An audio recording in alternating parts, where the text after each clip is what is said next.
Good evening. And if you're just joining us, sorry about that. My buttons aren't working. You're listening to 105.3 FM out of Mississippi and 107.7 FM out of the beautiful city of New Orleans. And this is UFO Paranormal and United Public Radio Network. And this is the Angel Rock. I'm your host, Lorilei Potvin. I see you. Heidi Gall, welcome. Hopefully my voice will hold out, you guys. I'm sick again.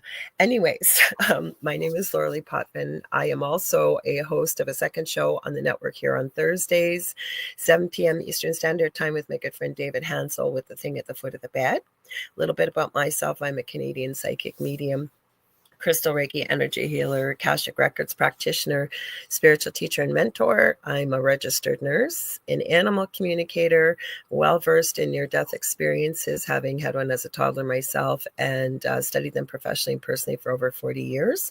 And I'm extremely well-versed in the paranormal. I always say I didn't go looking for the paranormal.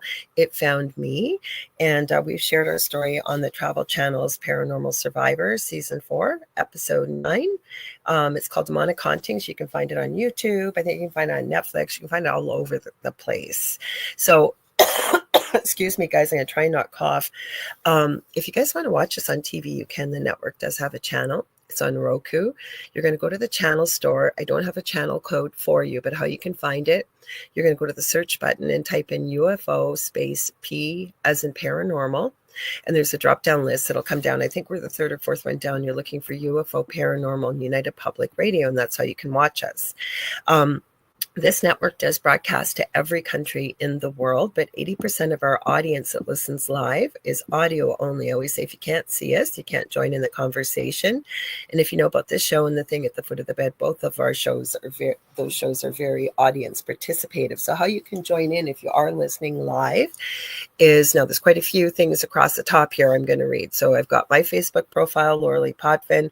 I was able finally, crossed my fingers the last couple of weeks now to finally go back to UFO Paranormal and United Public Radio Network on Facebook. We're on Lorilei Potvin under the Angel Rock on LinkedIn, the Angel Rock with Lorilei Potvin on YouTube. We are also on the network's main YouTube channel now, which is UFO Gods and Extraterrestrials. We are on Twitch, which is under UFO Paranormal and United Public Radio.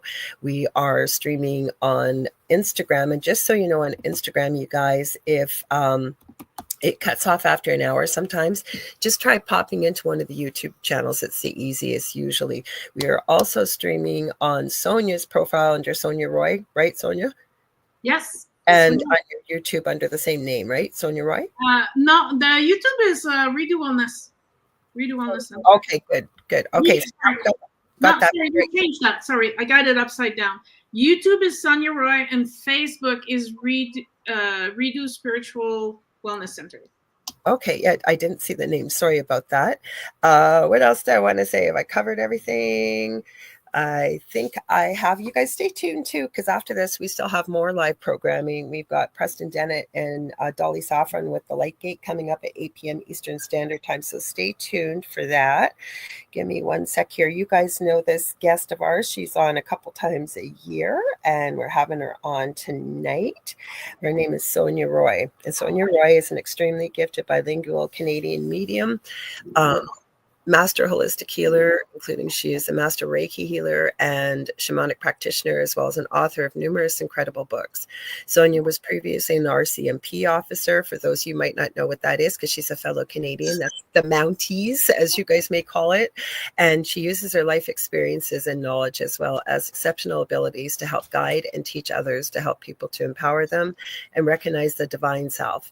Her latest book is called Narcissism, 12 Steps to Successfully Heal and Flourish After Narcissistic Abuse. And she's talked about that book many times on her show. Welcome. Glad to see you here. I see. Here's the name now I see on Facebook. I'm going to highlight it so people can see it. So this is her Facebook name. Yeah, like she's at Redo Spiritual Wellness Center. We also have, because I'm going to go through the comments quickly here. Like I said, Heidi's here saying hi to both of us. And she said, much love from Boulder. We've got Julie Jean Bassett. I always give Julie Jean Bassett a shout out. She's been on the Angel Rock numerous times. She's a good friend of mine. She's an incredible animal communicator, both Earthside and when our pet, our beloved pets, I'll say, have passed over to the Rainbow Bridge. courage. And she has helped me with many of my own pets, I am telling you. So if you've got a pet that is doing crazy stuff, if you're at your wit's end, I am telling you, Julie is your person to contact. I've taken her animal communication course. She really can help, because many of us, right, we just either put up with some of the really troublesome behavior of our pets, or sometimes very sadly pets get rehomed. So if you're at that, especially, or you want to know what your pet is thinking or what your pet needs, maybe your pet needs some healing, reach out to Julie. She's also a shamanic practitioner. I've had a session with her as well. Julie is very life-changing about 6 months ago, maybe 7 now. So check her out at juliejeanbassett.com. Let's see, who else have we got here? Everybody pops in a little bit later because Sonia's seen our little countdown clock. And I said, no, people know. And we actually start at 10 minutes after the hour. But to try and explain this to guests, like you would understand because you've been over here before, but other people, I just tell my guests it's right on the hour, because all of us go right up to, we'll go right up to almost 8 o'clock. And then it gives the next show time to switch all their stuff over and get started. So people start filing in here, but they know I usually start a few minutes, usually after 10 after. So welcome. So we were talking and I said, what are we going to talk about tonight? And I guess when we had set this up months ago, you had put in your notes about the Akashic Records. So let's talk about that, because I was saying to you before we went live, I was on Father Sean's Paranormal Ministry, which is on Friday nights at 5 p.m. Eastern Standard Time. And we were talking, and he's got a wonderful co-host, Annette Munich.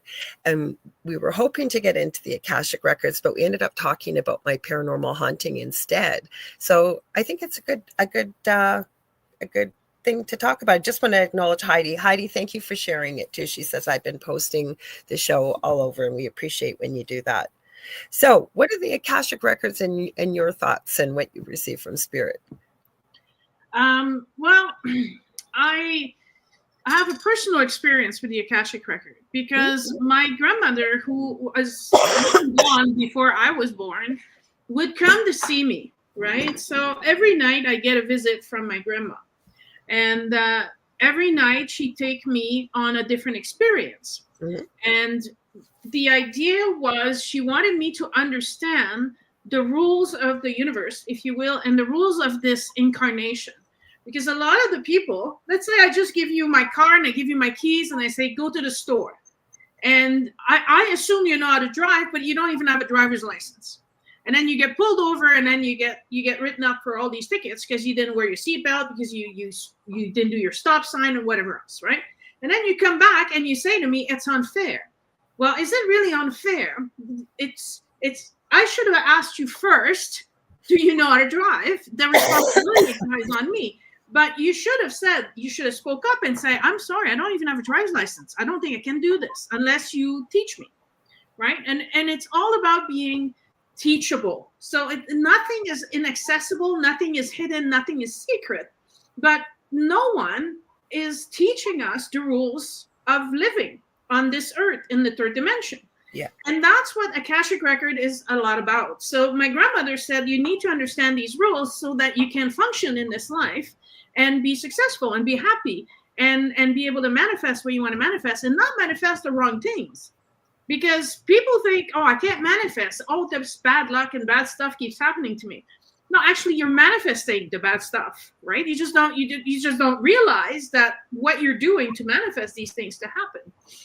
So she wanted to teach me about the laws of the universe, the laws of karma, and then she took me on different time and space travels to show me the initiation I received in the past and how I was living in Egypt in the past. And I was like, okay, so this is cool. I have all these wonderful lives that I've had in other places. And none of my past life are like I was a great singer or a queen, or I was just like you're run-of-the-mill person. I was never anybody famous, or right. But in each of these lives, I understood the role that I came to play, because that's what we're doing. We're playing. Right? Mm-hmm. It doesn't look like playing when you're suffering, but no. Right? But it's all a play. So you're writing a story in your thoughts, in your dreams, in your everyday actions and decisions. And if you don't like the life you're in, my grandma said, you can change it because you're the author. So if you don't like a particular actor in your play, you can give the actor the boot, right? So you can welcome the actors that are willing to play nice with you, and then kick those that are not playing nice or are cheating or violent or thieves or whatever. And so she then took me to the Akashic Records, which is a humongous library. The building is made of liquid crystal. So it's see-through. It reflects a lot of light. It attracts a lot of energy. And it's right in front of this big lake with a fountain. And you can go inside. And if you can picture it, right? There's a lot of books in libraries, but there's a book for every soul.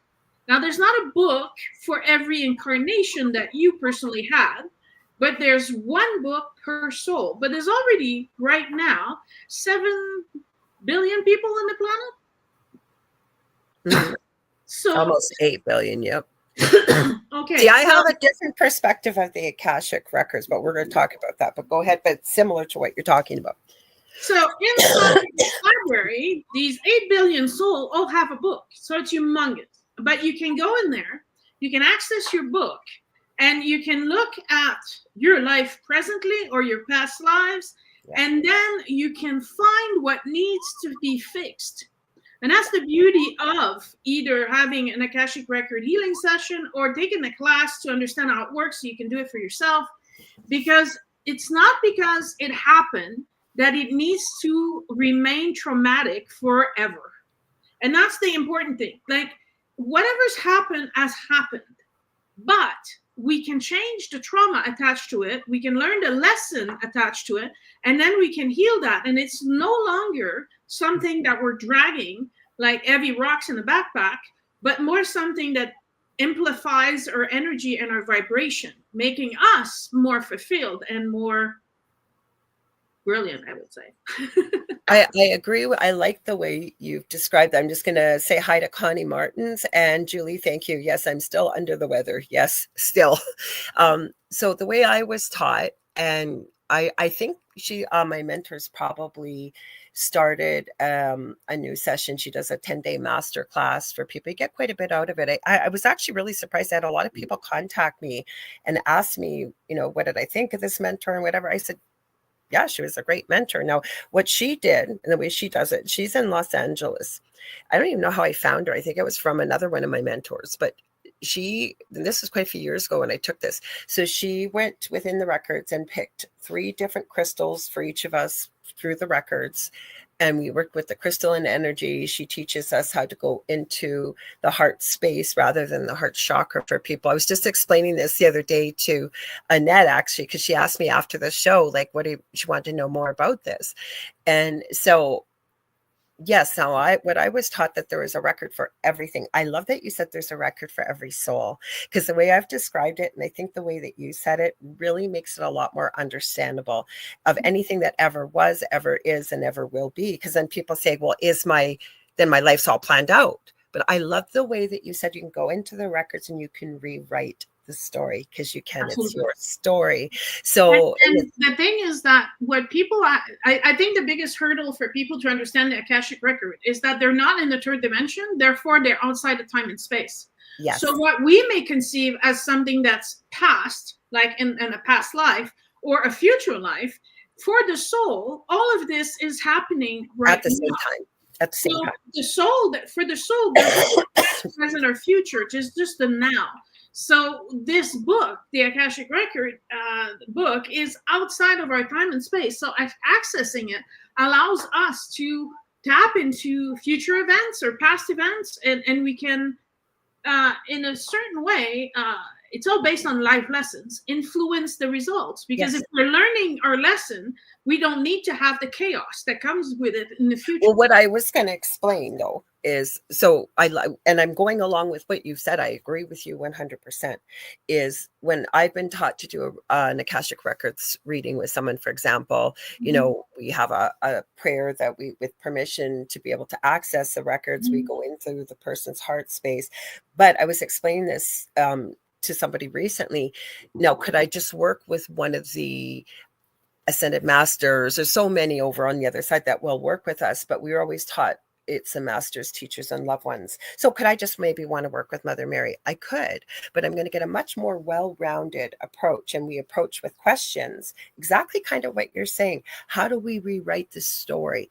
And the records always meet the person where you're at when you're asking the question, and we follow it up by more questions. And I've always said to people, the masters, teachers, and loved ones are never going to tell you what you must do or you have to do. It will be with love. It will meet you where you're at. Because I've met people who'd be very afraid to go in there and think they're going to, receive some terrible news because of something maybe they didn't do that was so nice in this lifetime or whatever. No, It's all with love. It's with guidance, and exactly by the wisdom you receive and the knowledge you receive and the answers you receive. And again, as the person, whether you go in there yourself or you work with Sonya or myself or my friend Leanne Clark does the records as well, you still have free will to follow that advice or not. But they're seeing exactly what you said. It's not in time and space, and they're giving you the best information they possibly can, and you get to choose to decide what you do with that with your story. Because I love the way you describe that. But and also, and whether I give someone an Akashic session or I give them a tarot reading, or I'm not the typical reader because I have no use for the third dimension, because the third dimension doesn't really exist. It's a concept, right? So all you need to do is change your concept and your reality will change. So why are you worried about the third dimension? So when people come to me sometimes, especially with tarot readings, they're so disappointed because I'm not in the third dimension. I'm like, okay, your soul is now here. This is what your soul accomplished so far. This is what it's trying to accomplish now. And these are the tools that could help you head into this direction. And so that's what my readings are all about. No matter which tools I'm using, my purpose is really to help you realign with your soul's purpose and your soul's goal.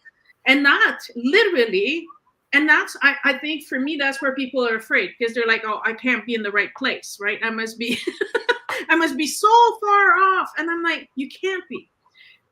You're never that far off, because your soul's purpose is aligned with what you're good with and what you like and what makes you laugh and what makes you happy. So if you're following these concept of, keep asking yourself, what makes me happy? Like I just had a birthday not so long ago, and people, happy birthday. Thank you. And everybody's like, why are you spending your birthday alone? It must be so depressing. I said, no, I'm with people. I'm with the public all the time, first of all. So I'm always talking to someone or saying something, right? So it's kind of nice to take one day every year to shut up and do a little bit of introspection. And that's what I'm asking myself.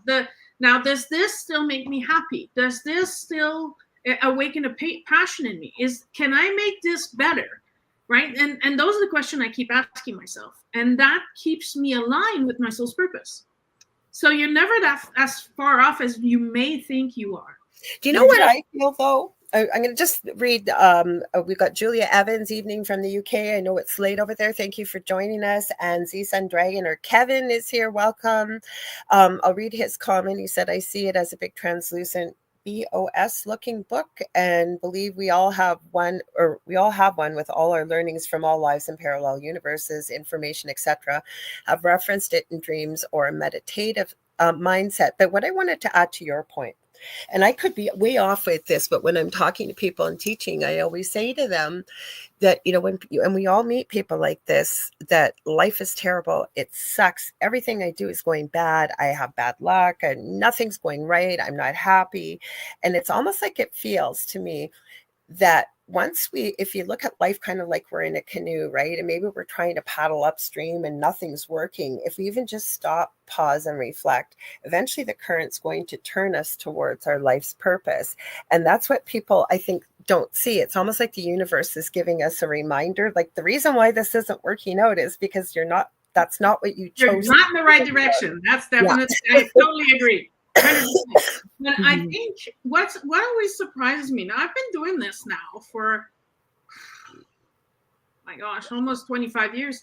The people are terrified to do introspection. Yeah. And I really don't know what kind of demons they think they're going to find within themselves. But you know what I always say, okay, and I say this a lot, it is so easy as an outsider standing on the outside, looking in to see what the person's issues are. But when we have to hold that proverbial mirror up to our own face, that takes a lot of courage and it takes a lot of honesty. I was talking about this on a show I did a couple of weeks ago about the fact that that's why I sometimes still go see other healers, because I can't see it as clearly sometimes as other people can from the outside. And I'm not that arrogant to think I know it all and I can see it all, right? Well, and not just that, because I actually have a perfect example for that to illustrate that. Now, I've been doing mediumship my whole life. Communicating with the other side is the easiest thing for me, right? It's like for most people putting their underwear on. You don't even think about it. Mm-hmm. However, in February, my 100-year-old aunt was hospitalized. Oh, I remember that, yes. Yeah, and she had a brain hemorrhage, so she could open her eyes and she could tap her foot, but she can no longer communicate, right? Oh. So, and I can't get through because I'm too emotional, right? So I actually asked one of my students to come to the hospital and to do the communication for me. Yeah. And my student is like, so how do you feel that I'm doing this? I said, I feel great. I feel that you have the skills and you can totally do this. And this is what I mean, that sometimes, it's like the doctor that breaks his arm. He knows what he needs to do to fix his arm, but can he do it by himself? No, he's going to need to go to the hospital and have someone reset his arm and someone else do the plaster because he's in too much pain. And having the knowledge is not always applicable in every situation when you're emotionally or, traumatized or, injured to the point where the pain is taking everything from you, right? So, and she did a fantastic job. And we realized that no one had told my aunt why she couldn't talk. Because she basically was like, well, she can hear me. And she's like, yeah, but you're not talking with your mouth right now. And she's like, well, it feels like you all want to get rid of me. And I'm like, okay. So I said, and I'm thinking, right? I'm like, yeah, I've been here for a few days now. And I guess no one took the time to explain to her what was happening. So then I explained to her, I said, Auntie, it's not like you broke a bone or anything. You got a severe hemorrhage in your brain. So it's not reversible, the damage. We can't heal you from that. It's compressed your brain. So the best you're going to do is be a vegetable. Basically, that's why we're saying that if you need to go, you can go, and you'd be better off than laying on this bed and not be able to eat and move and talk and, So, yeah. And then a few days later, she left us. So, yeah, that was. You loved your aunt. Yes, I talk about her all the time, right? I was so proud of her. So, it's not a matter of knowing or not knowing. It's recognizing your ability at the moment. Are you able to do this for yourself, or can you reach out to someone and ask someone to help you out? I do it myself. So it's not a matter of you're not good enough or you don't know. But I think that's where I was going with that point, though. And if you saw me smile, okay, I haven't tried to connect with my son, but while you were talking, Justin keeps going, hi, Mom. Hi, Mom. I keep hearing He's never done that during a show. I'm sorry. That's why I was smiling. I wasn't smiling about your story. It's like, really, kid? And he would have done that while I was live. So that's why I'm laughing. But the thing is, when we're talking, like, that's why people are, most people, like, I know you've probably seen this too, and anybody else that works in this field. Sorry, you got a tear from laughing because it was so funny. And he wouldn't stop. He kept going, hi, Mom. Hi, Mom. And I'm listening to you. And I think, okay, not right now. It is that most people are afraid. And when they're going through something difficult, they feel like they're the only one who ever goes through it. The same thing, like they'll see, people put celebrity way up on a pedestal, not realizing that they go through the same things as we do. They have the same issues as we do. And what people do, it's kind of like the Instagram influencer, right? They've got this little corner in their house that is perfect, that they film and they bake and they make Pinterest lunches and they do all this. Meanwhile, behind the scenes, and we've seen it because sometimes they'll forget to turn off a camera and they're live and you see what's really going on. This is what people have been led to believe, that we have to live these perfect lives. We have to be perfect. We have to do all this stuff. And it's all about materialism. And they don't realize that. I think that's what they're afraid of, right? To get very honest with themselves and look within, plus conditioning and what they've been taught. Because how many people have we met in our field with no judgment that something awful happens? For example, your aunt dying or my son dying and saying, I hate God. God did this to me. God didn't do this to us, honey. God did not do this to us at all. So I think that that's why people are afraid. Many times it comes from a great place of fear and facing what's really in front of. And what other people think of you is none of your business, really, right? But we haven't been conditioned that way. Yeah, but I guess my message is I want to let people know, as many people I can reach, is that what's inside of you is your pain, and you can package it, you can treat it, you can try to keep it in the dark, but that's just storing it, and that's what creates illnesses, and that's what's creating health issues and mental health issues and all those things. So you have to, the only way out of this is to go through it. Yeah. Right. Actually, Spirit told me that. Spirit told me this when this happened. And I'm not meaning to keep bringing up my son, but it's applicable. The first day or two, I kept saying, and again, conversing with Spirit is like you said, putting your pants or your shoes on, right? It happens all the time. And I remember saying, I don't like feeling this way. I don't like feeling this way. And I've been around lots of people that have died, being a nurse, working in palliative care. I have had relatives die. And Spirit said exactly that.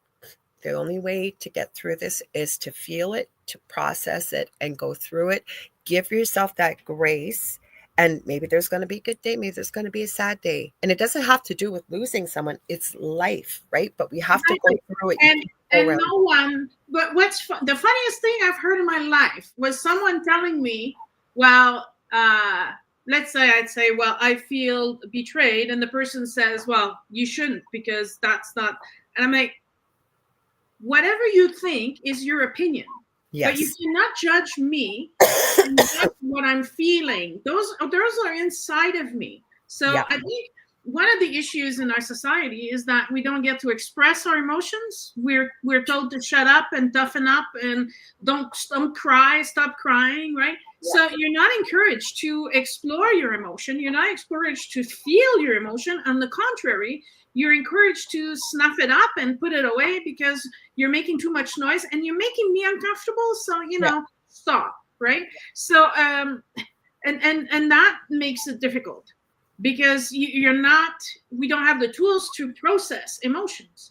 We have no idea how to, acknowledge or recognize what the emotion is. And so I think that's the introspection of people. That's what terrifies them, because they're afraid they're going to open this bottle. And they're like, well, if I touch this, if I wake up the bear, I'm going to start either being super angry or super sad and I'm not going to be able to stop it, right? I barely can control it and snuff it. So if you're asking me to open this, it's just going to open volcano-like, and I won't be able to stop it. And I'm like, exactly.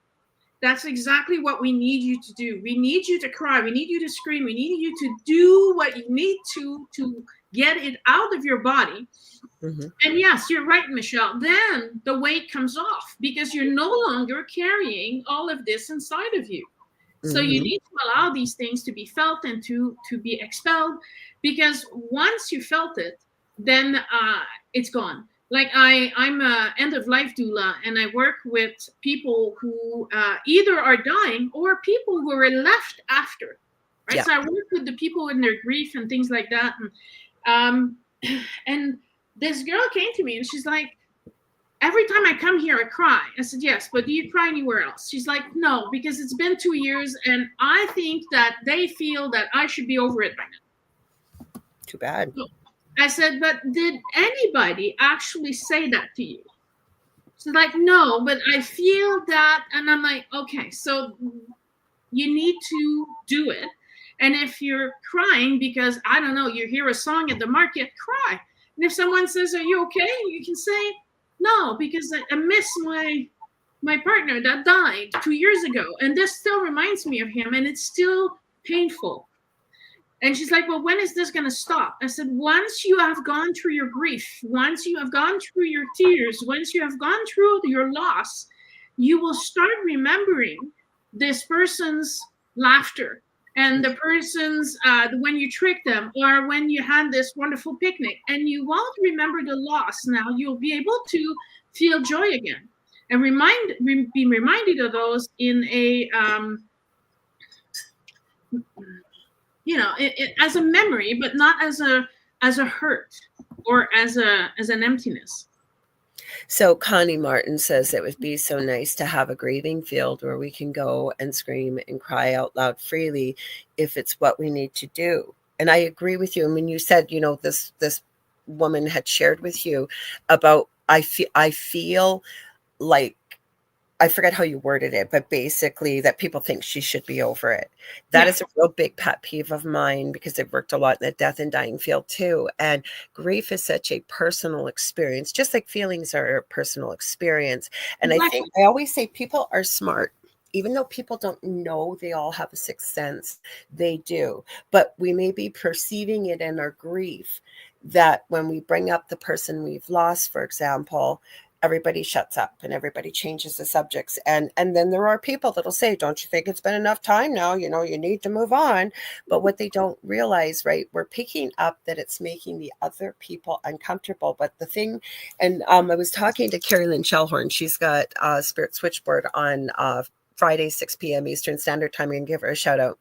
And I'm hoping in the future, we're going to do a couple shows about this, because I can tell you, when somebody close to us dies, it is a real study in the human condition, and it's difficult, but I felt I had to have a lot of grace, because say some of the messages people sent, they weren't coming from a mean space.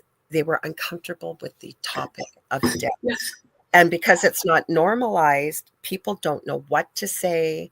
They don't want to see someone cry or make someone cry. So they feel and some people said some pretty horrible things, but again, to them just like, well, it was his time, and it was like my son was. Oh my gosh, yeah.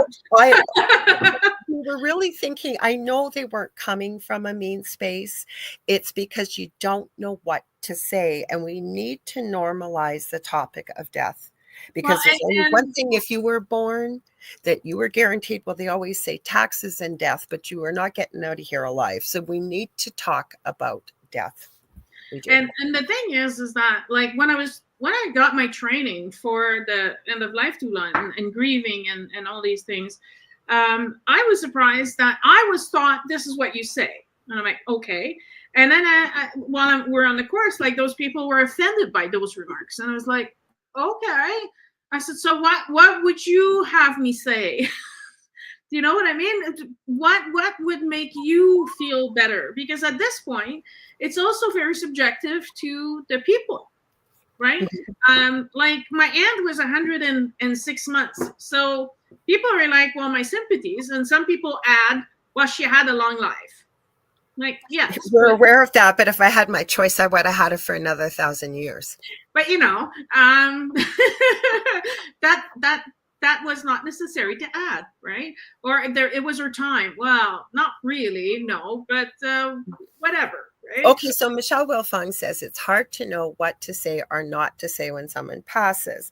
Now, what I've tried to teach my surviving son, long before we lost his brother, that when people really need someone, it's not when the death happens.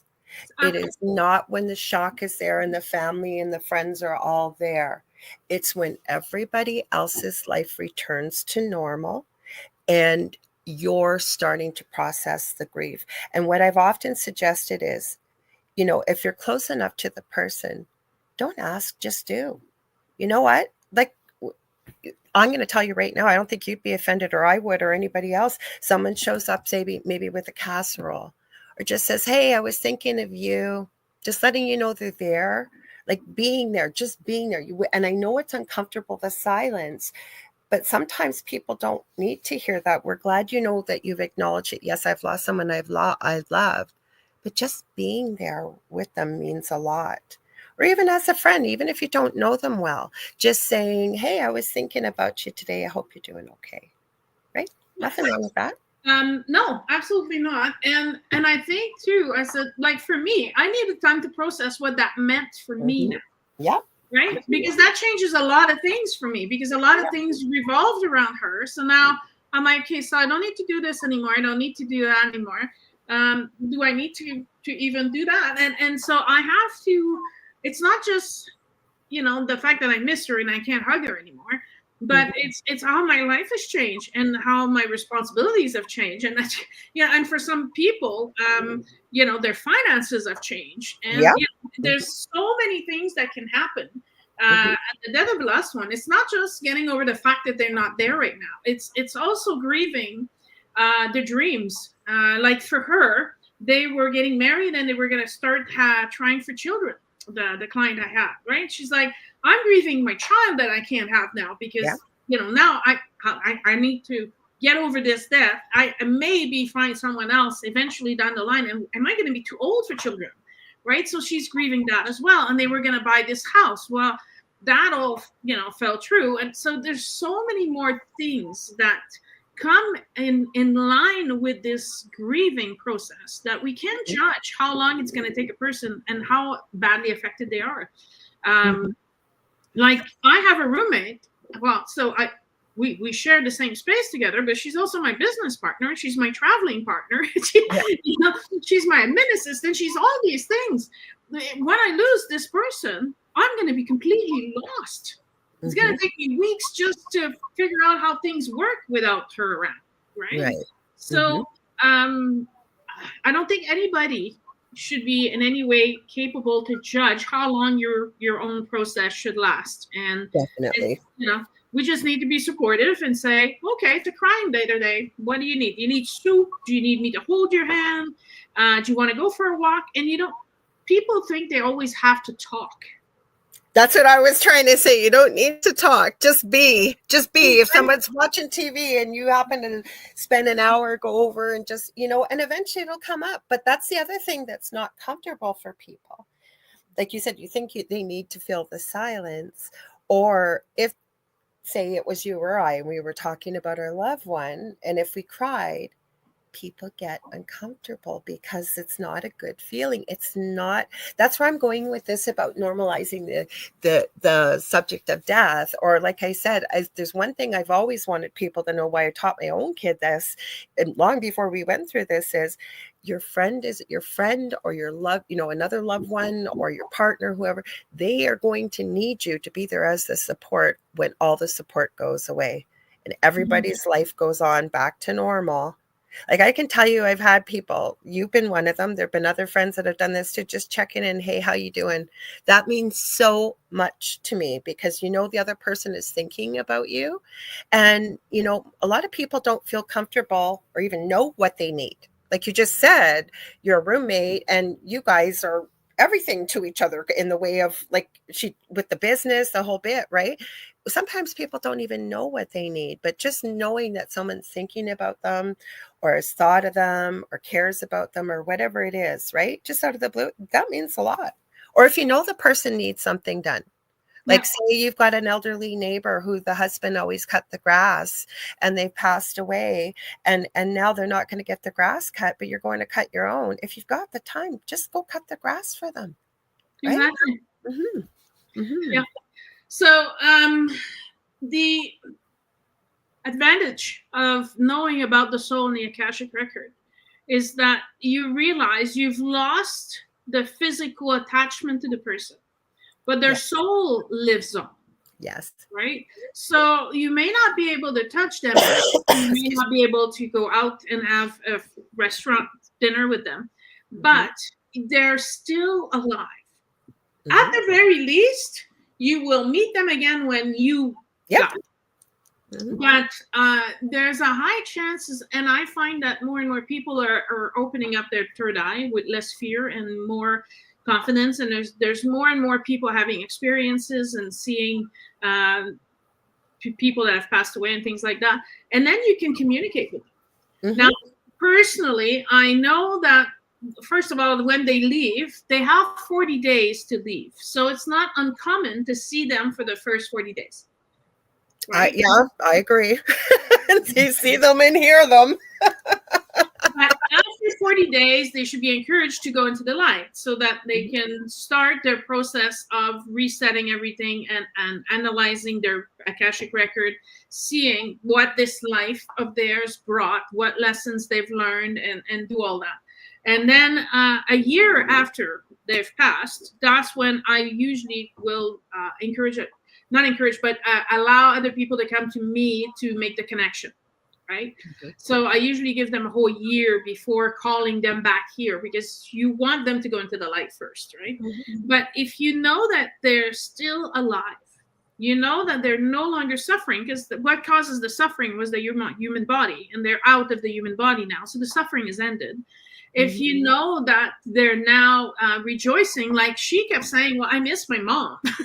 Like her mom's been dead for 60 years. She hasn't seen her mom for 60 years. So, I can see that it would be a rejoicing moment for her to actually be with her mom again. And she was the last one. So all of my other aunts, all my other uncles have all passed before she did.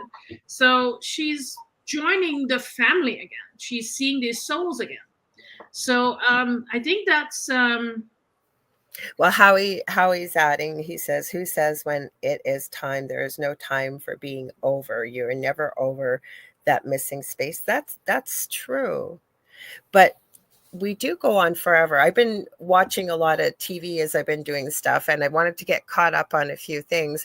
And so I started watching this TV series, keep hearing about The White Lotus. It's kind of a weird TV HBO series, but it's a hotel series, The White Lotus, these very high-end resort places. And the latest series is in Thailand. And something that I thought was really beautiful in one of the most recent episodes was this daughter of a wealthy couple wants to stay in Thailand and join this Buddhist monk place. And so the father goes to speak to, he's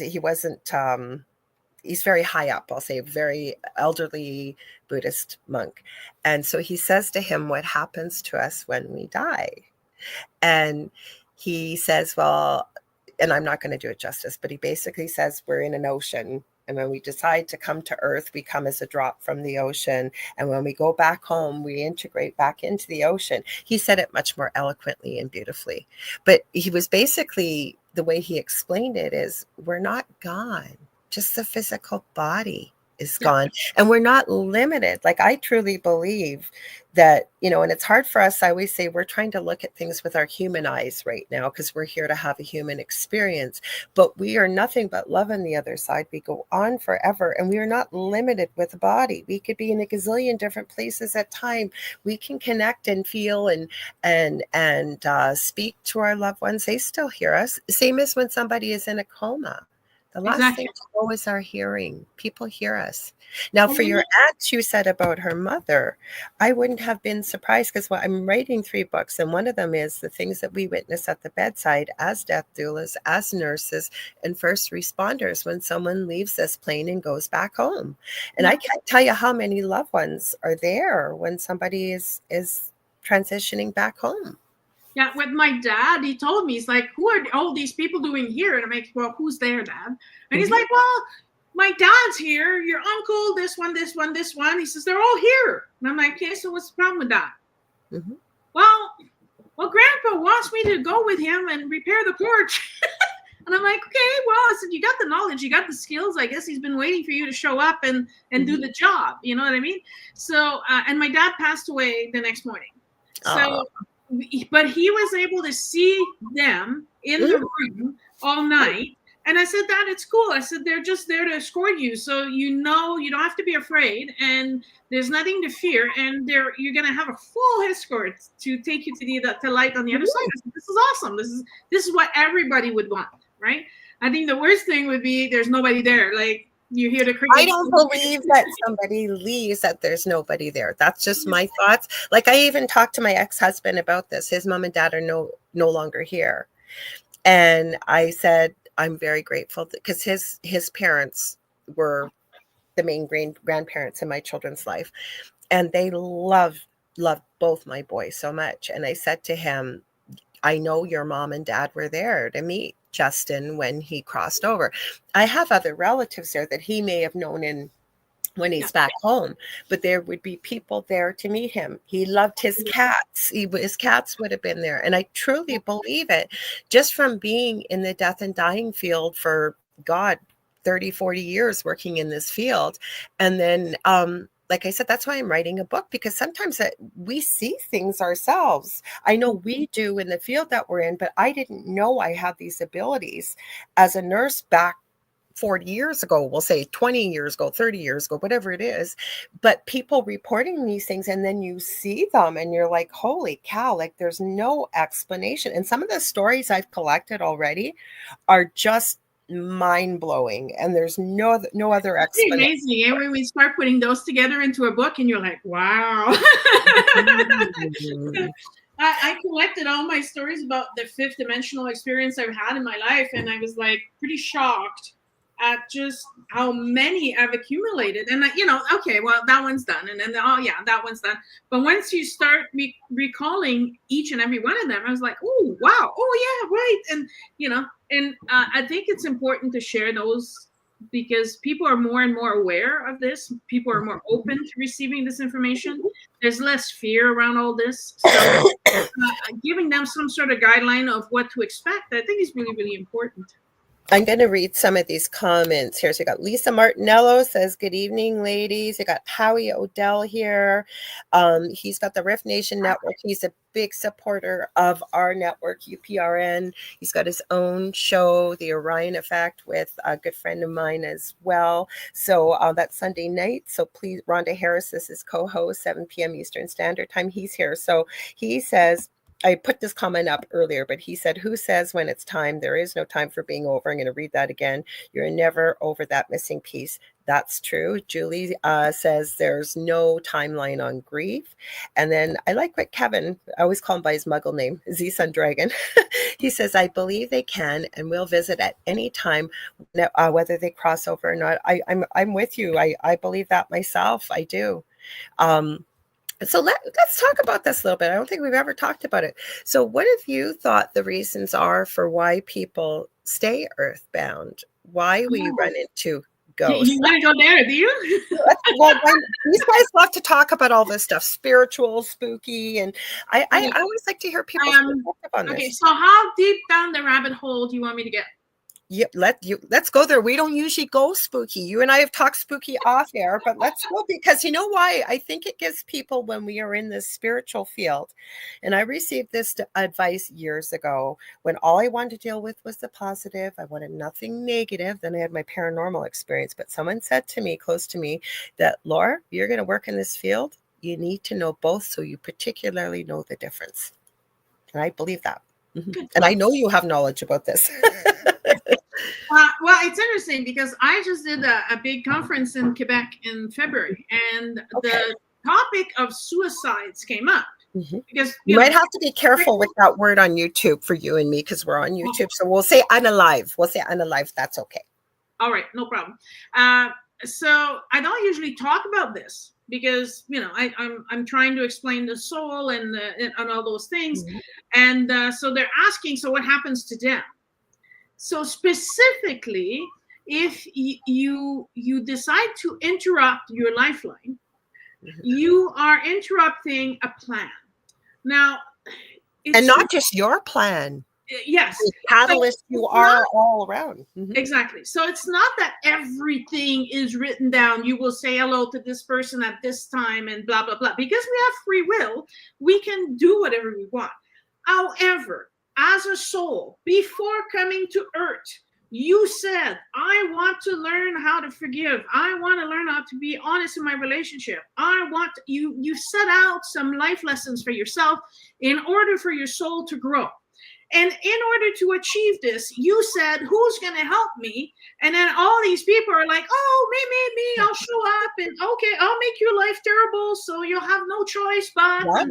Right? So we set all these plans up. There's a huge contract that we are to fulfill.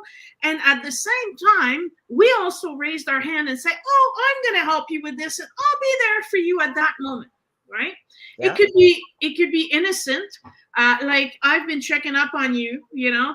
I don't think it was that big of a deal, but I care and I want to make sure that you're okay. Well, I volunteered for that before coming to Earth. I said I will meet Lorelei, and I will be there for her when she needs me, right? Thank you. However, if you decide to end this life of yours, well, all of the arrangements that you had said you were going to be there for all these people, let's say I would have done this, well, I wouldn't be here talking today. I wouldn't have written all the books I've written. I wouldn't have reached out to all the people I've reached out. And I know I've helped people because people, I can see how their life changed.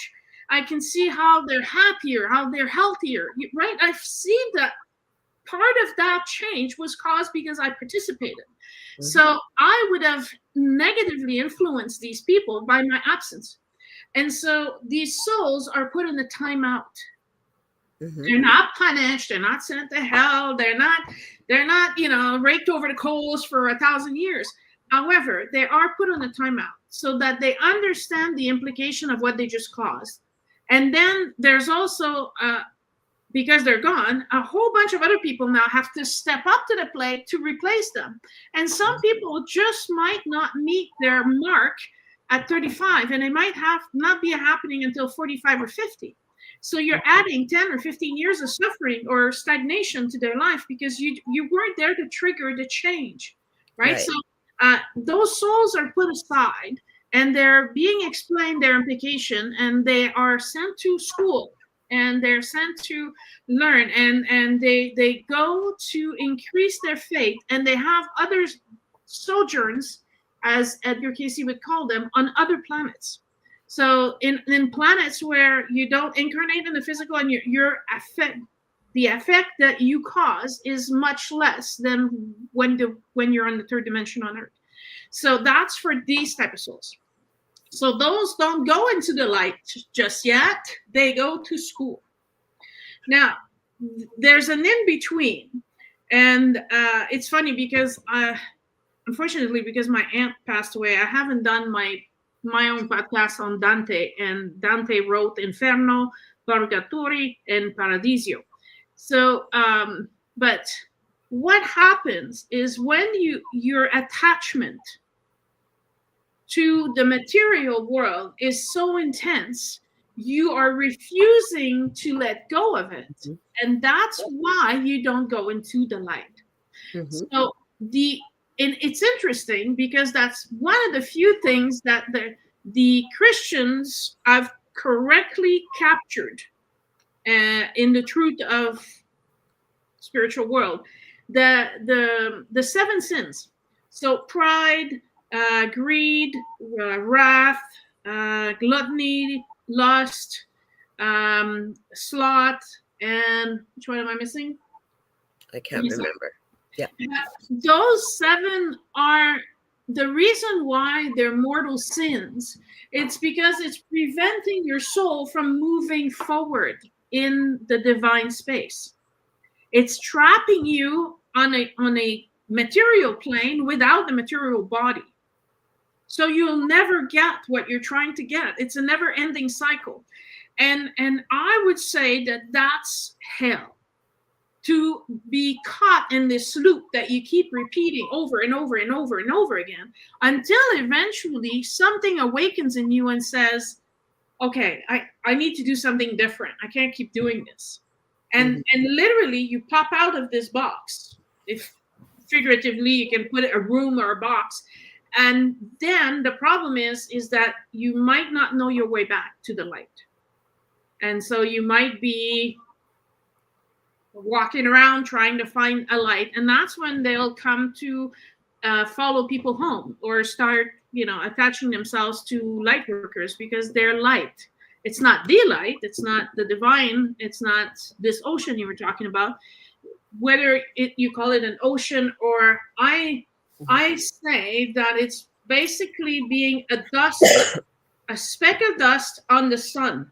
So you are infinitesimally small, like a drop in the ocean, but you're part of this light. You're still conscious that you're you, but you're also part of this grander scheme of things, this greater energy of love. And so they need help to go from leaving this box or this room they were stuck in to go into the light. Mm-hmm. But yeah, that's an interesting perspective. Now, you know, and we get into some of these topics on Thursday nights because my co-host David, and he doesn't believe in demons. Now he's kind of migrating a little bit from some of the experiences I've shared. And I said, you can call them whatever you want, because there's different astral planes, right? Like there is. And I've always said, like, you know, there's always an opposite on Earth. There's a yin, there's a yang, there's a night, there's a day, there's a hot, there's a cold, right? You can't have one without the other. And I always say, to me, the way Spirit's shown me, if there was a perfect ideal place for a human being or any living being on this planet to be, it would be perfectly grounded to the center of Gaia or Earth, perfectly connected to Source or God or Unit, whatever somebody wants to believe it, through the invisible energy centers, I call it the chakras, right? And you have the perfect balance of yin and the perfect balance of yang. So I don't think you can have one without the other. Now, just running into, like, you and I talked about this, and I didn't ask you before, so I hope you're comfortable, but you had run into the Hat Man, right? Going to clear. Yes. So are you comfortable sharing and what you discovered? Because I'm very familiar with the Hat Man. I had one of those things. I'm getting goosebumps. At my house, I had 4 main very negative entities at my previous home. Mm-hmm. Well, I was at one of my students' house, mm-hmm. and they invited me over for dinner. So they said, well, not that we want you to work, but would you, you know, I'm like, it's okay. Would you mind? What is it? And then they said, well, my daughter is unable to sleep in her room. She never gets to get a good night's sleep. So she always ends up in my bed. And so we're starting to wonder if there's something in the room that, you know, is affecting your sleep. So could you go check? And I'm like, sure. So I walked into the room, and normally I walk in with my eyes open, but for some reason, I needed to get my eyes closed because I was working with a lot of shadow. And so shadow for shadow, I see shadow better with my eyes closed. But that's me, right? It'll be different for everybody else. But believe it or not, there are things that I do that, for me, visually, there's too much coming in. I have to close my eyes and I can do it better. Yeah. So for this, I really needed to see the very subtle energy. And so I had to close my eyes. So I'm walking like a blind person in the room. And then they had kind of a roof like this, right? And they had opened that up. So right where the closet used to be, right here is, you know, so obviously I get there and I bumped my head against the wall and I'm like, oh, okay. So I said, it's right here. And it was really interesting because I was able to part space and time. Yep. So that there was kind of a rip in the space-time continuum there. And I was able to open it. And then this thing pops out at me like a jack in the box. So, you know, if a jack in the box, even if it's a stupid clown, you know, it just pops. So you automatically have a woo kind of jump. Yeah. And I'm looking at this and I'm going, what? And I'm, are you actually trying to scare me right now? And I'm trying to have, because that's what I usually will do when I need to get an entity to leave a house they're stuck in, I'll talk to them, right? Yeah. I'll say, okay, judging by your clothes, you've been dead at least 100 years. This is a bicentennial house. So I wouldn't have been surprised if that would have been the case. You know, and I usually tell them, you've been dead for a long time. Why are you still here? And they'll say, well, I'm waiting for my kids. Your kids have been gone for a long time. They're waiting for you on the other side. So why don't I open the door for you and send you there? Yeah. But this thing was very interesting because it had it didn't have legs anymore. And it had kind of a seahorse. You know how seahorse attach themselves after branches with their tail? It wraps around and it's coiled around. And I was like, oh. I said, I see. So I told my student, without looking at her, because I'm staying very focused on this entity, because I got him cornered, so I don't want him to go anywhere. So I said, go get me this and go get me that. And she's running all over the house getting me what I need. And so we untied him. And then I had to kind of hold this tail so it wouldn't attach to, it's a mix between a seahorse and what's the English word for these things? They have 8 legs. Oh, Octopus. octopus. It felt very, very slimy, very. And anyway, so the whole black thing, and I'm like, okay, well, you can't stay here, and you're obviously you don't want to go into the light, so I'm gonna put you into the hands of these people. So I asked the people that I work with on the other side, and I'm like, okay, so you guys handle this because we don't want this anymore. So it left the house, and then we go down the stairs in the kitchen, and I'm like, he's like, so what did it look like? I said, well, it was just all black, just red eyes, really weird, and I had that kind of tail thing. But I said, it's gone now, and I sewed back this rib so that they wouldn't be able to have access anymore. And that's when he talked to me about he also grew up having nightmares entire childhood, and he said there were always these dreams where these men. It was always a man wearing kind of a black trench coat and a black and a hat. Yeah. And he says they would be. He says they would terrorize me just by their own presence. So I was like, well, were they doing anything? He says their presence is so chilling. It is. Mm-hmm. He says, I would freeze. And he says, it's like that dream paralysis. You can't wake up and you can't move. You can't. You were just stuck. He says it was a terrifying experience, and he had them his entire childhood. So, and then he says his son was having issue, and now the youngest was having issues. So, we tried to do a little bit of research because it was my first time encountering the man.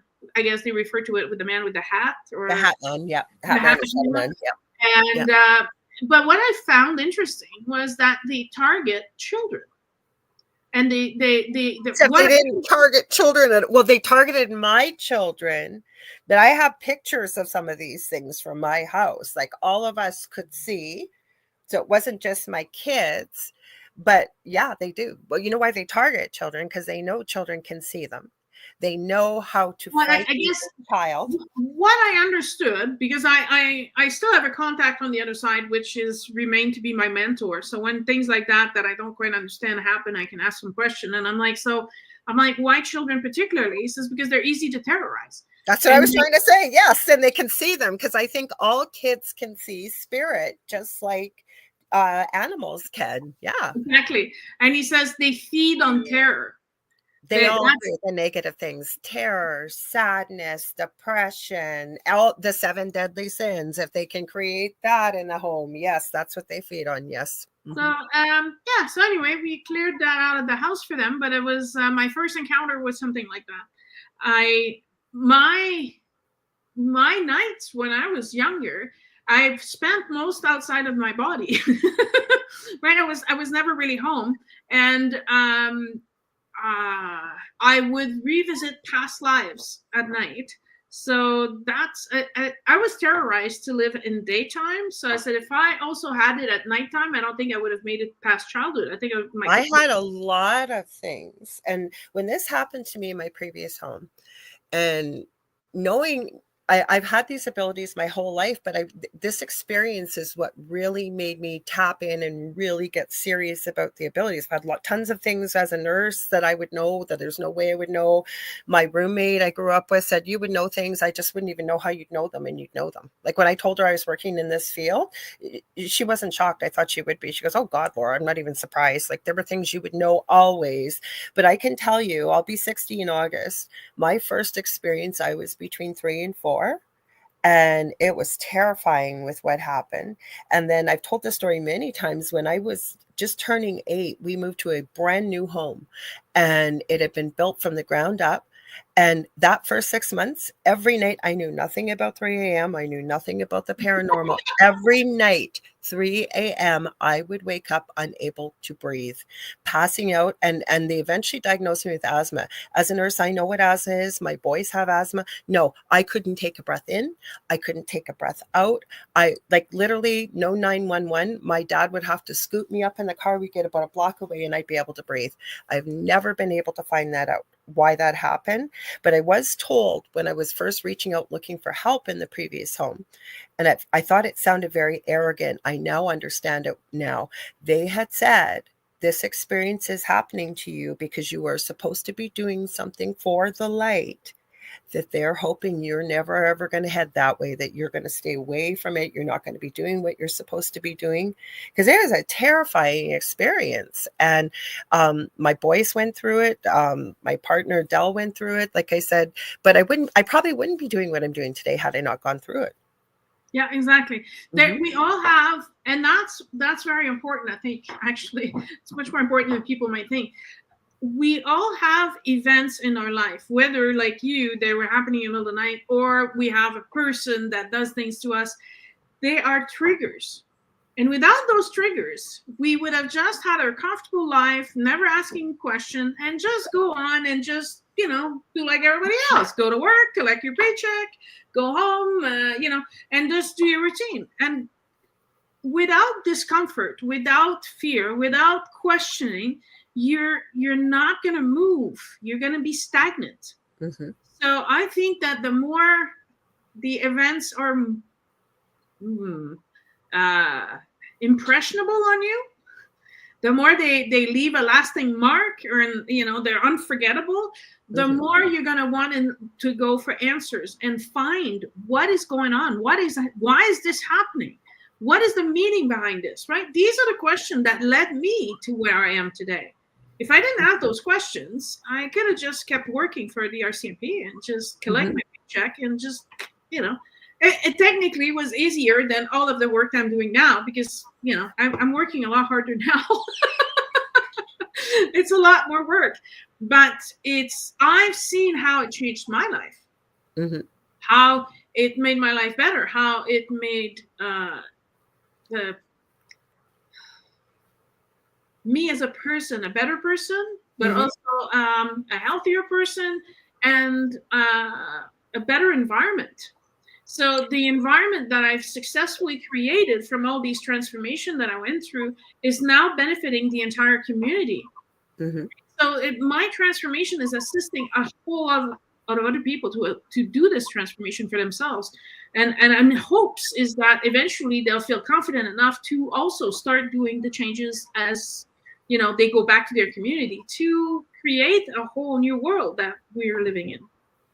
Well, I think we're kind of migrating that way anyways. But it's almost like, from what Spirit's shown me, like we're seeing things that are coming out, say, even in public, that we would never have seen exposed, for example, I'll say.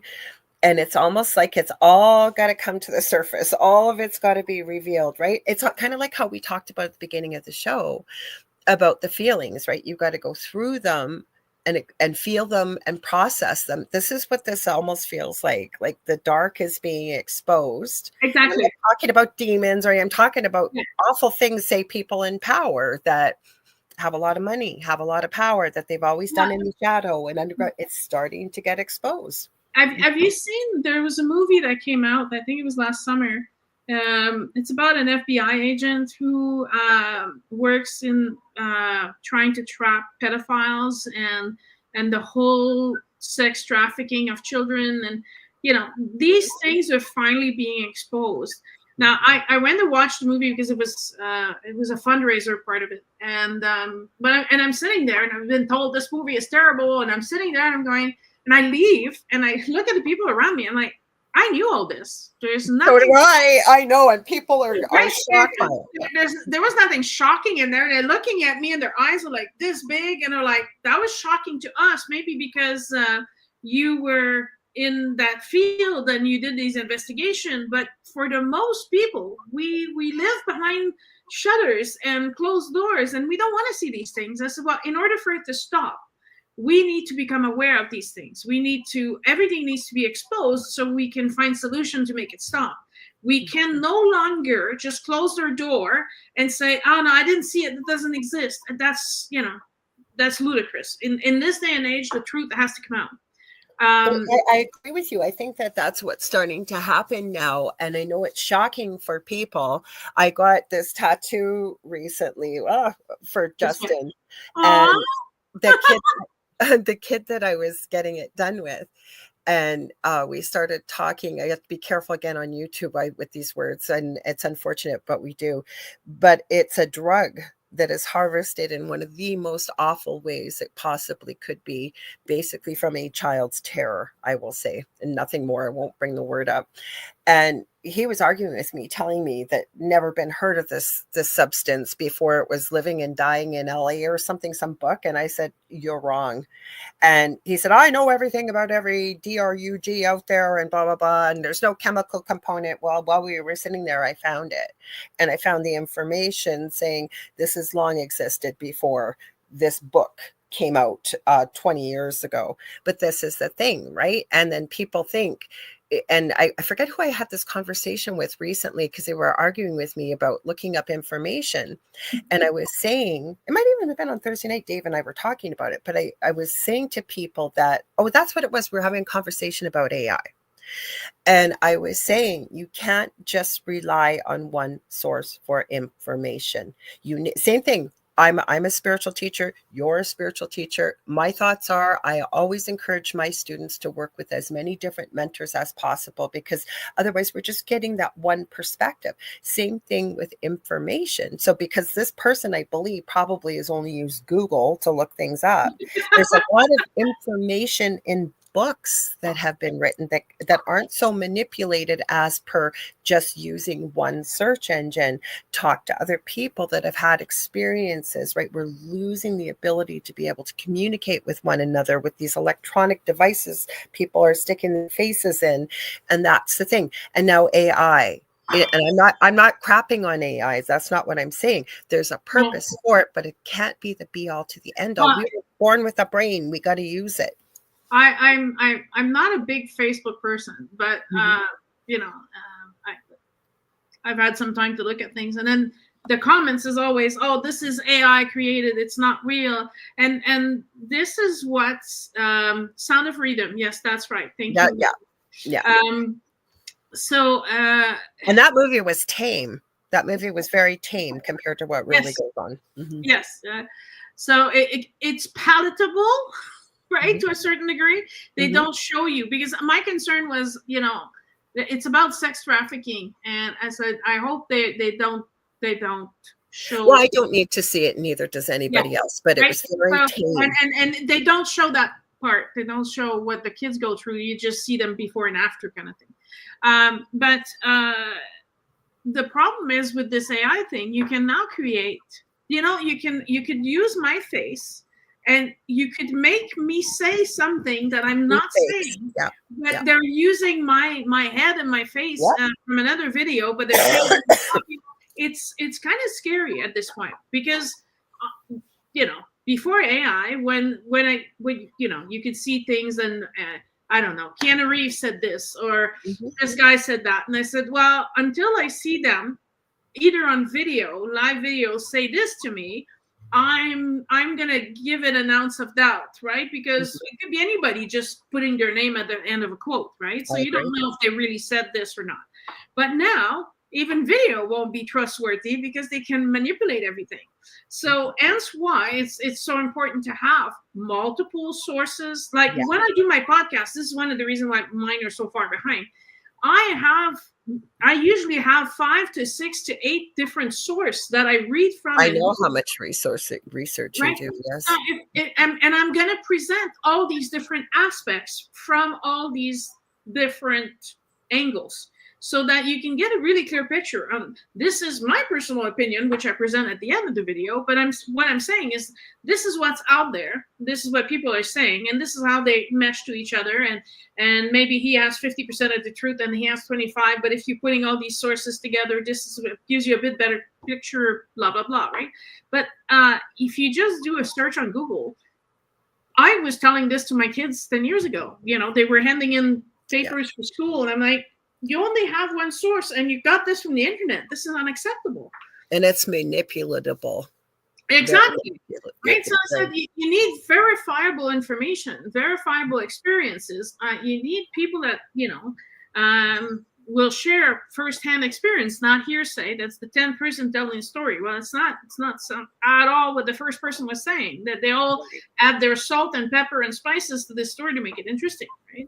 So that's why when I'm invited on a show, or I do my own stuff, I usually talk from personal experience.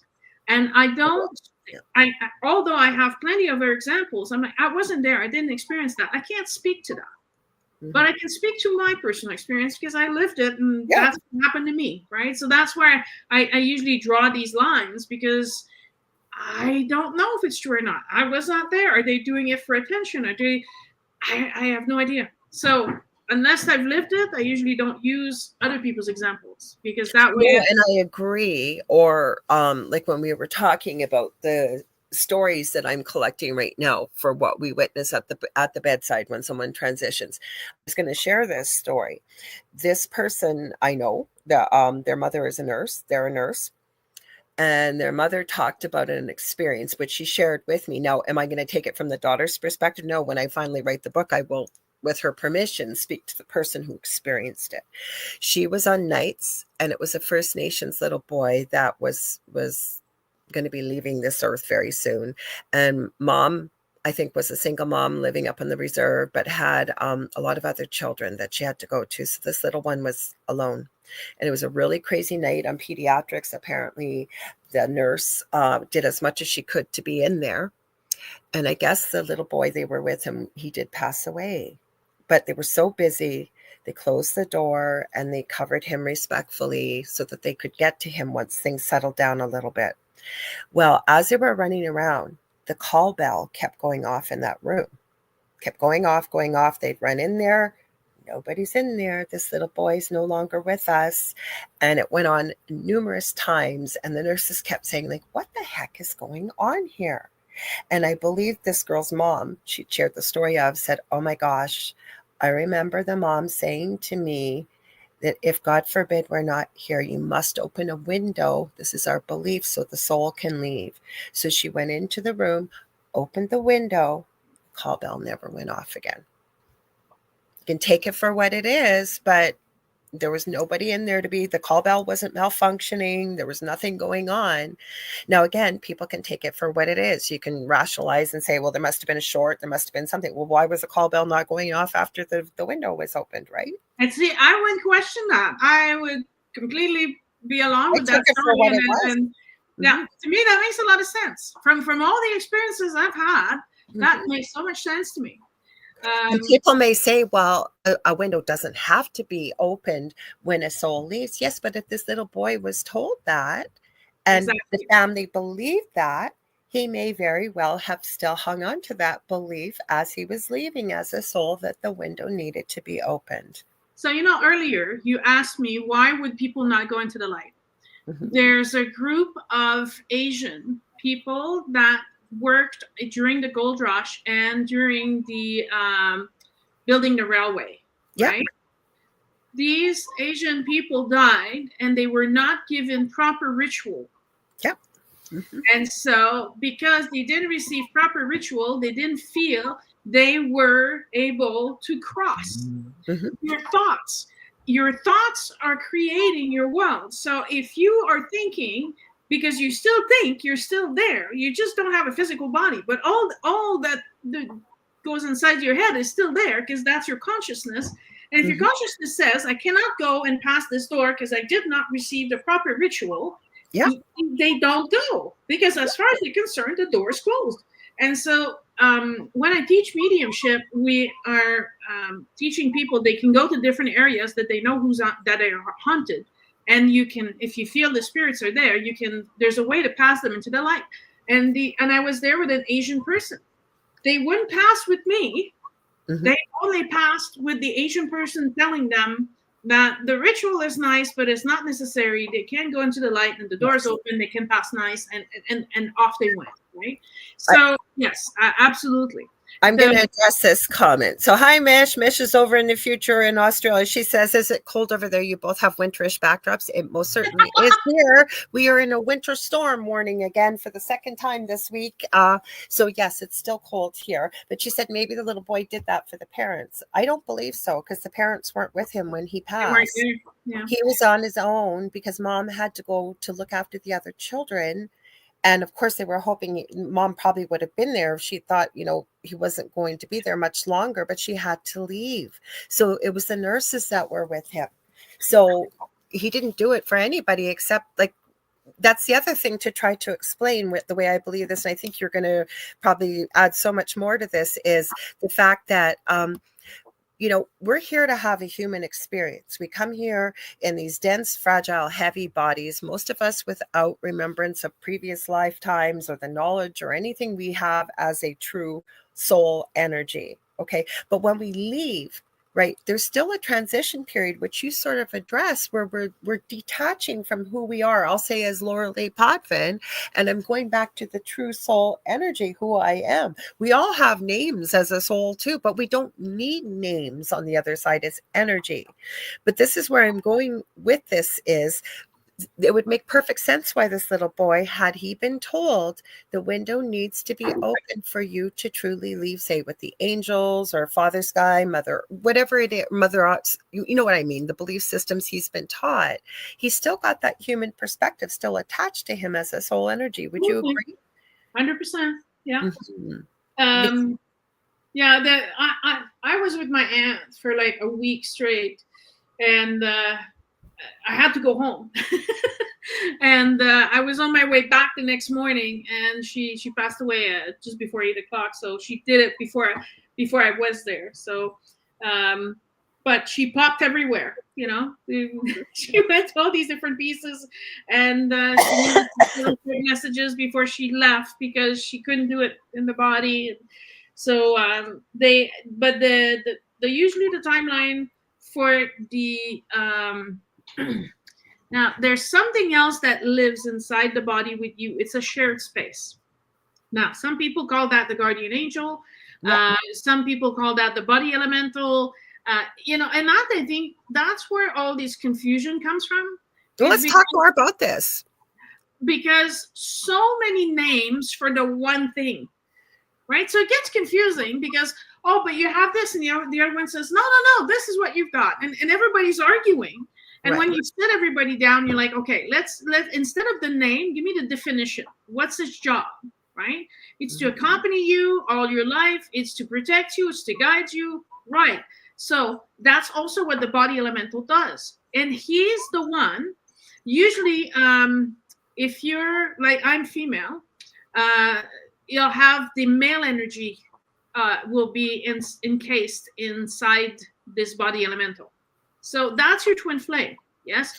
And so their job is, while you're incarnated, they write everything down. And because they share your space with your body, they know what you feel. They know what you think. You cannot hide from that being. And that being takes 3 days to separate from the body. Interesting. So, I think I'd heard that before. It takes longer for the elemental body or guardian angel or whatever you want to call it to leave the physical body than it does us. Because they can't vacate until we vacate. That would make sense. Now, Mish says, I was with my dad, but didn't notice anything possibly too emotional. Well, maybe there wasn't anything to notice except that you were there to be there with your dad as he transitioned. Not everything, every time somebody leaves this planet, is there something monumental or incredible. Never mind that. I think you've really touched on a button there, Michelle. You were very emotionally connected. I can tell you, when my son died in front of me, I wasn't thinking about, oh God, did I notice his soul leave? Did I notice? It's too close, I think. And I'd love to hear your thoughts on that as well, Sonya. I mean, like I said, I'm very well versed in communicating with the soul, but I was so emotionally involved with my aunt that I just couldn't do that connection to communicate with her. I would have loved to be there to see if I saw her leave the body, or it just so happened. I mean, it's weird, but I'm always either in a different country or at the other end of this country when someone dies. So I've never been at someone's bedside when they were dying. I have lots. Mm-hmm. But I haven't, right? So this would have been don't experience something. Usually what it is, I'm going to say this with no disrespect to anybody, because we just lost a neighbor that was like family in December. And I wasn't there when she passed. It was right after, but I really supported her sister a lot. And it's exactly what happens if somebody is palliative. and you're waiting for them to leave this earth, it's terrible because you did. And I don't mean to be disrespectful, but there's a type of breathing called chain stoking, where someone will take a big gasp and then there's nothing for a minute, and you're like literally hanging on that person's breath. So I can tell you, there's not a bunch of incredible things that happen when someone passes. Get down, doggy. But I can tell you the beautiful look of peace when they do leave is, if you could call it that, because they're no longer in pain. But I've been there at many, many deaths, but you don't always witness this. That's why I'm sharing these stories, because they're not the norm. Yeah. But you know, like that for 1 week, you know, these weird breaths, like, and she wasn't hooked to machines. She wasn't, you know, so there was no monitors. It was just, we were just waiting, right? 8 days of waiting. So it was heart wrenching and emotionally like a real roller coaster. Because like, and then you're like, is this it? That's exactly what I was trying to say. Like, this is like, and then she takes another breath, and you're like, oh. And she went through these moments, and you know that I'm sure everybody heard the saying, you can live 30 days without food, but you can't live past 3 days without water. Well, she was 8 days without food or water. So, and it's the kindest thing you can do. I've gone through this with palliative care, because I see that you had mentioned the death rattle, Mish. I would never call it that. I know you might have heard it that. That's when you have a lot of fluid. Like, I know working in palliative care, I've had to talk to families, especially where the culture where food is love, and their family member is in a coma and they're not eating, and that's their biggest concern. That's the most unkind thing we could do to someone, to give them fluid, because their body can't process it. So that's where you get something like what Mish had shared here. So yes, the body can go on forever. I've had this conversation as well with a friend of mine whose beloved uncle, that was like a father, was on a ventilator through life. They'd had a very severe spinal injury, and he was near the end of life, and they had suggested maybe I hate when they say pull the plug. That's a terrible thing. You don't pull the plug, but he was extubated. And she had asked, well, how long will it be? And he said, probably not more than a few minutes. Well, our uncle hung on. And she had asked me about this. And I said, sweetie, that's just a guess. That's between your uncle and the creator. And when he is leaving, I get the feeling he's waiting for someone. And he was. He's waiting to say goodbye to a relative who was coming. So it's the best guesstimate a medical professional is going to give you. But I always say to people, that's between the soul and source, or soul and God, whatever the belief system is. Yeah. So go ahead. For my auntie, you know, because she was hanging on, right, past the 4th and the 5th day. So the fifth or 6th day, that's when I asked my student to come and help me. And, you know, we asked the questions. We're like, so she's like, well, you want to get rid of what was going on? So she wasn't told what's going on. She's like, oh, okay. And then we're like, so what are you waiting for? What can we do to facilitate this? Because, you know, it must be uncomfortable for her. You know, we're trying to make this experience as pleasant and as simple and graceful as we can. With dignity. Yeah. With dignity. Yeah. And so she's like, well, I'm waiting for God to come and get me. Now, she was a very Christian person. So she prayed every day. She couldn't go to the mass on Sundays, but she watched it on TV, right? This for her was very important. And so we're trying to explain to her, that's not how it works. She's like, what do you mean? I said, well, it's not, he cannot come and get you because you have free will. So, and she was very stubborn. So I said, as long as you keep saying, he will come here and pick me up and bring me to heaven, that's not going to happen. But I said, do you see this hand that's extended to you? She's like, yeah, this bright bluish white hand. I'm like, right. Just grab the hand. It's right there. All you got to do is just grab it. And that means I will go with you. You need to make that 6 inches. You have to make the decision. He's not going to make it for you. No. So I said, when you're ready, grab that hand and he'll take you. He'll take you there. But he cannot rip you out. You can live in this state for a very, very long time because you're obstinate and you want it to happen a certain way. I said that. But how beautiful that you were able to facilitate that conversation, there could be a lot of people that have not been able and wondering, why is someone hanging on? I usually get that question many times. You've just given me another perspective to tuck into my toolbox. Not that I would ever tell your story, but that is very intriguing to think about, that that's what she was thinking. Yeah. That's powerful, Sonya. Well, and by the way, there's this. Did you know there's a special name for that to help people on their deathbed to go into the light? It's called a psychotrump. A what? A psychotrump. No, I've never heard that before. Yeah, me neither. I just learned that term recently. I'm like, oh, okay. Well, I'm just in my line of work. It was just I'm just a soul passer. I didn't realize there was a specific name for it. It's so PSYCHOTROMPH.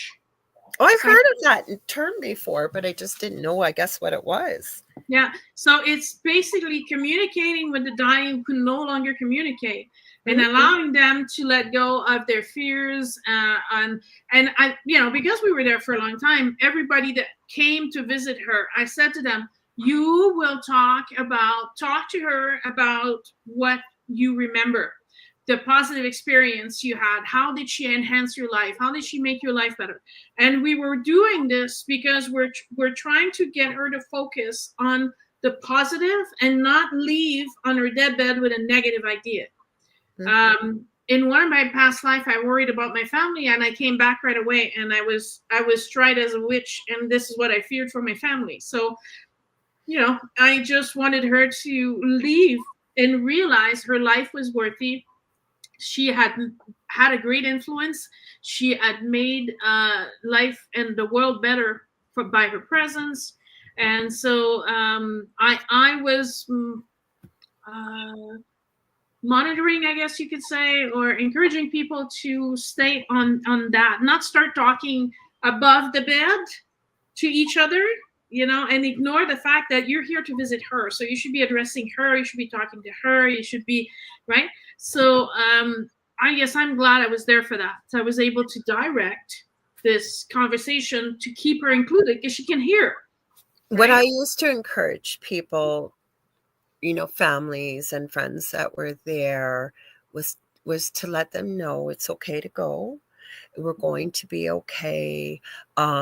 The other thing that I'm writing about in this book is something I call the gift. And not everybody gets it. And it doesn't mean that there was something wrong that you didn't get this quote unquote gift. And what it is when somebody is comatose, they're going to leave, and you may get it for a minute. You may get it. One time I had it for about 8 hours with one patient. They hadn't eaten, hadn't drank, there's physical signs like they weren't going to be with us much longer. And they woke up while I was there. And they literally were like they were in life before they got sick, and they were talking and started to have something to eat, and the family was very religious and had believed that there was a miraculous healing from God. So that call was a long call out in the community to be handled very sensitively and lovingly. Now, this gentleman passed away, I think, the next day, but was able to explain. And I still remember, this is many years ago. So many of my patients, they stay with you, right? They just had such a profound, effect on your own life. And to be able to walk past that fact that, yes, miracles do happen.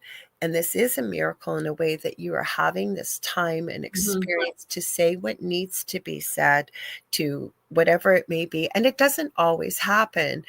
But it's a really difficult situation, especially as a healthcare provider or a death doula or somebody, if this does happen.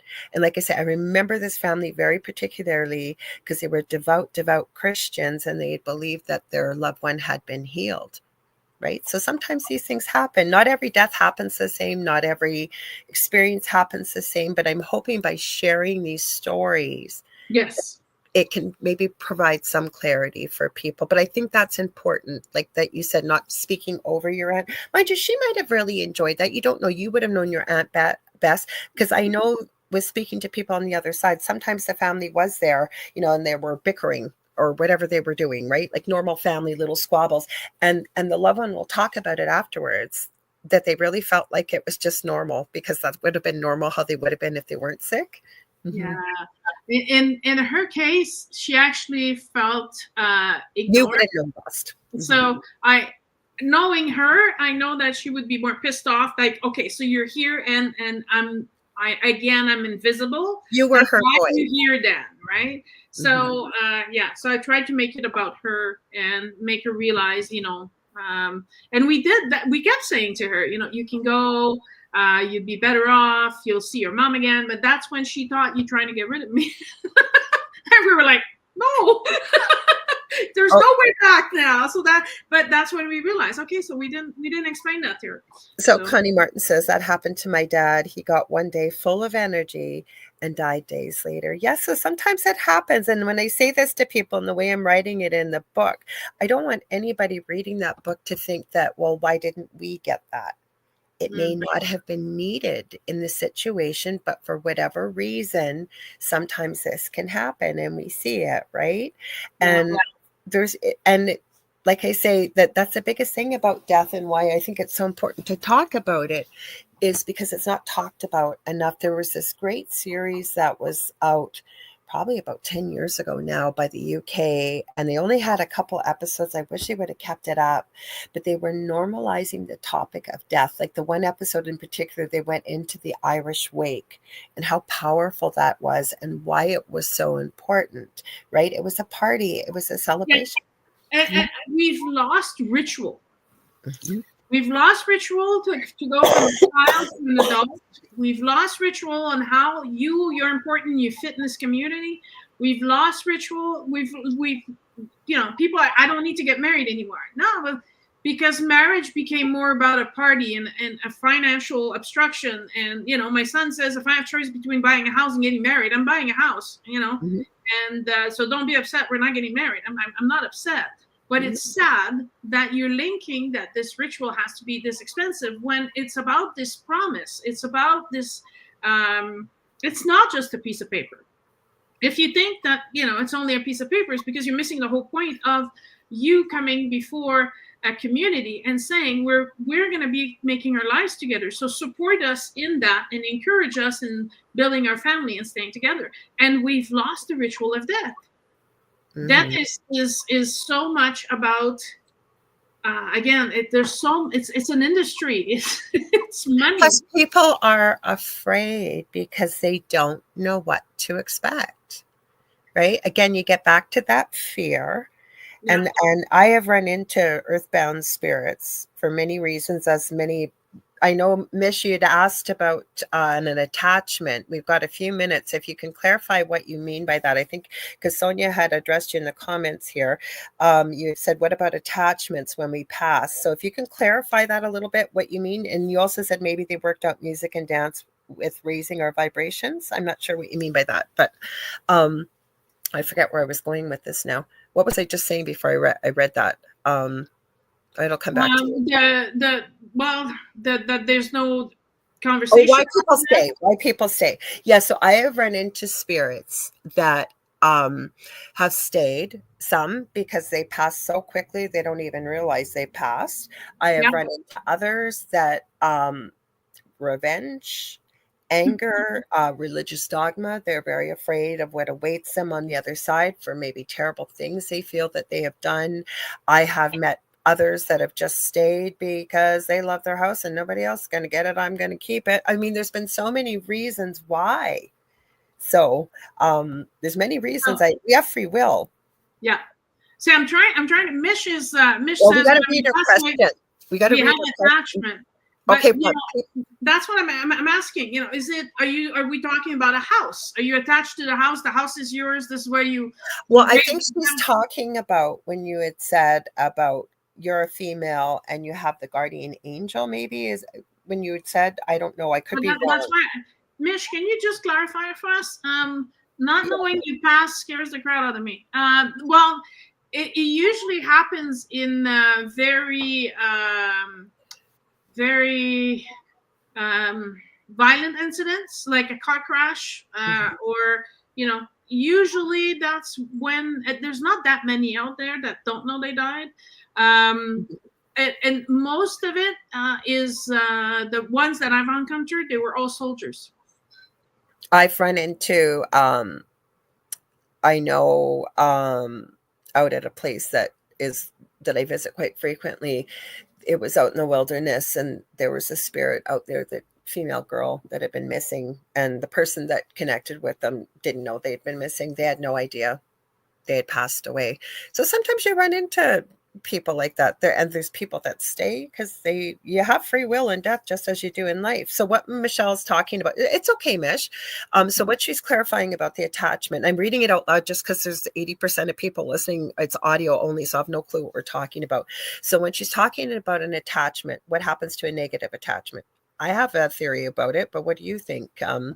What do you think? So when we talk about negative attachment, is it like you were saying, like you want revenge because someone killed you, or you are angry because you died and you were too young? Is those the kind of attachments? I'm thinking she's talking about, and I've seen this, where say you have somebody that's an alcoholic, and you have a spirit, somebody that's passed away, has chosen not to cross over, but because they can no longer physically drink the alcohol anymore, they were an alcoholic or a drug user, they attach to somebody that has that issue in life here. Yes. And then when that person passes away, what happens to that attachment? They'll go find someone else that still has a body. That's exactly what they do. I'm glad that we both agree on these things without having 100%. And as I was saying, I started to say this earlier, when Dave and I don't always agree, but it makes for a good discussion, because I always say to people, you don't have to believe us. You take what resonates, leave the rest, and do your own research. But what I said, everything is energy, and our words, our thoughts, and our emotions are the most powerful forms of energy. You can, they're not everybody's running around thinking love and light all the time. There's some pretty negative, dark people, unfortunately, on this planet. That's energy. Where does it go? Then we get into the discussion of tulpas, right? And things like this that can take an actual form, or like what you ran into in that home. Where does it come from? We don't even have enough time to get into all this stuff, but I'd love to talk more. Well, you're going to come back on anyways. You're booked for the whole year, a couple times more. So, but yeah, the idea is that these spirits, who are usually alcohol and drugs and even gluttony, actually that fits under gluttony. Not knowing when you have enough, because there's nothing wrong. I don't drink personally, but there's nothing wrong with having a glass of wine. But it's when you fall into, passing out and blacking out and those things, you're just having too much. You can't control. You're insatiable. They could, because they don't have a physical body, they will attach themselves to alcoholics and drug addicts. And so when people's personality change, it's because it's not their personality. There's someone else is acting through this body, because the person is impaired and is halfway there, and so the other entity can enter their body. But Mish said no, so I think that's not what they meant. Well, we'll have to save it. When you're coming back on in the summertime sometime, eh? Well, I'm leaving for Japan in May and South Korea. Oh my God, I haven't talked to you. You're going away, because Connie says we need another night. She's coming back on, you guys. I booked her for the whole year a couple of times. Come back on. I come about 4 times a year, so that you don't have too much of me, but still enough that we answer. But enough, and that's what we haven't really gone down this road talking about this stuff. And I don't think there's anything wrong with working in the light about talking about this other side. Absolutely not. That it's part of the process. So I think it's completely normal. But yeah, so we finally breached in Asia. So we're going for work in Asia for a month in May. But before I leave on April 26th, 27th, I am teaching a weekend of Akashic Records. So if anybody's interested. Oh, cool. Then we're also taking off to Sedona, Arizona, and Mount Shasta, California in July. So we're going to be all over the place. Yeah, we're very busy. So what are you going to tell you guys? Don't go anywhere, because Dolly Saffron and Preston Dennett are coming up next with the Light Gate at 8 o'clock. Also, Sonia's coming on. We have her booked already June 30th, the Monday, and then in September again, she's coming back on, you guys. So she will be here. Oh, Mish says April 1st here, and they stole the moon. Apparently, I'm going to have to hear more. You got to bring that on Thursday night. Tell us all about that, Mish. Anyways, where can we get a hold of you, Sonya? The easiest way, go to my website, www.sonyaroy, Sonya, SONYAROY.com. From there, you yeah, exactly. Because from there, you can choose Facebook, YouTube, Messenger, email, phone, contact sheet. It's all there. So, like, Mish, if I didn't answer your question and this is important to you, and we're running out of time here, just send me a message, and then I'll clarify over, what is it that you're asking? Because I don't want you to stay in a place where you don't have answers. I can answer you, but I need to answer the questions properly. So there's many ways to contact me. So you just pick whatever works best for you. She can even message me too, and I'll connect you guys. So everybody's saying what a great show. I'm glad you guys enjoyed it. If you ever want to get a hold of me at the moment, it's facebook.com/Angel Rock. I am working on my first course, which Leanne Clark and I call her the Crystal Wizardress. You can find her under the Crystal Architect on Facebook and YouTube. We are going to be setting it up. Looks like it's probably going to be June or July. If I can get healthy here, we can sit down, get some work done. We got started, but we got a lot of work still to do. When I do have that up, I'm hoping to go to a domain name website. Don't forget, I have 2 groups on Facebook: Paranormal University for all things paranormal, the Angel Rocker Tribe for more things spiritual. Varla Ventura is coming on next week, you guys, and she has her new book. I have it. It's all about plant medicine and all the history behind plants and stuff. It's gorgeous. I'll try and remember to go out for Thursday night to show you guys. So otherwise, I will be back Thursday, 7 p.m. Eastern Standard Time with Thing at the Foot of Bed with Dave. Don't forget about our group under the same name. We'd love to have you join it. Thank you again, Sonya. Stay tuned, everybody. Love y'all. We'll see you Thursday and next Monday again. See you again.